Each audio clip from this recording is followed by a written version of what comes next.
Do you know the history of most popular calendar of the world? And from where this April Fool's Day came? And wait, how does this happen?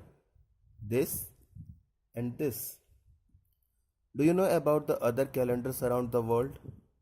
Do you know when the new year should really be celebrated? We will know all this, but if you have not subscribed our channel, subscribe it and like and share this video. The most followed calendar around world is the Gregorian calendar. This calendar started in 1582 in Europe. Pope Gregory XIII, during his reign as leader of the Catholic Church, ordered a new calendar to replace the old Julian calendar. Pope Gregory had a problem with Easter. The Julian calendar that the church used at that time measured a year as 365 days and 6 hours long. That is close, but not quite right. The average length of a year is 365 days, 5 hours and 49 minutes. The 11 minutes difference does not seem like that much. But compounded over 1300 years, it begins to add up. So on February 24, 1582, Pope Gregory XIII released a declaration from the leader of the Catholic Church decreeing that those under the dominionship of his church would have to skip some days. Spain, France, Portugal, the Netherlands, Poland and Luxembourg all adopted the calendar that year, and this Gregorian calendar came out replacing the Julian calendar. Now the interesting thing.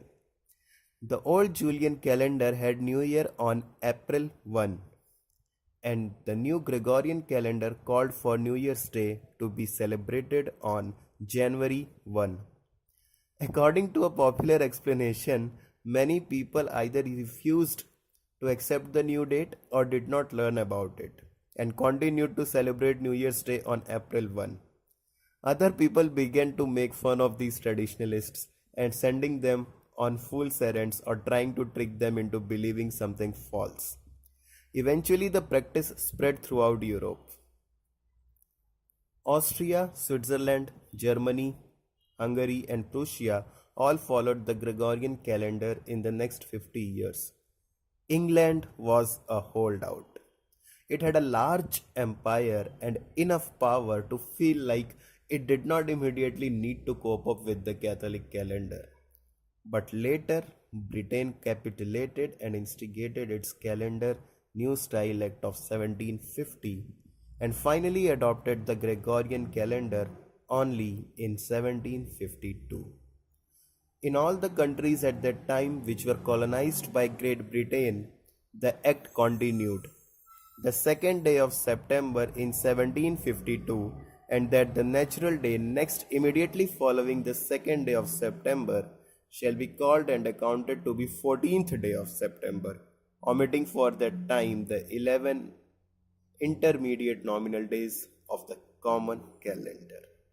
And here are some of the calendars of the world, and we shall see the rest in the next video.